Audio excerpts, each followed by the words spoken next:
Mga kaibigan, mga kakilala, mga kababayan ko, ang video natin ngayon ay tungkol sa mga nagtatanong sa akin kung magiging maayos pa daw ang takbo ng mga bansa ngayon, at saka kung magiging maayos pa, magiging masaya pa ang buhay ng mga tao ngayon panahon na ito, at gagaling ka, gaganda pa. Ang masasabi ko lang,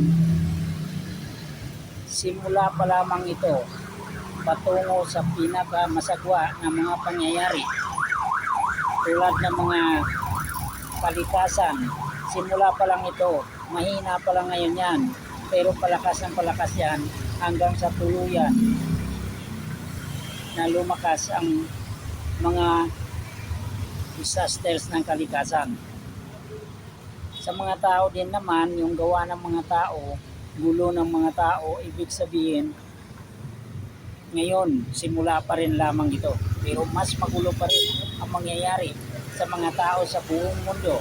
Kaya, kailangan tayo yung medyo maniniwala sa mga Diyos, gano'n, o kaya naniniwala sa Diyos, kailangan alerto.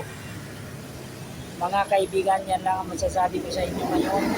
Kailangan magiging alerto tayo lagi dahil simula pa lamang ng mga kaguluhan sa mga bansa, sa mga tao, at simula pa rin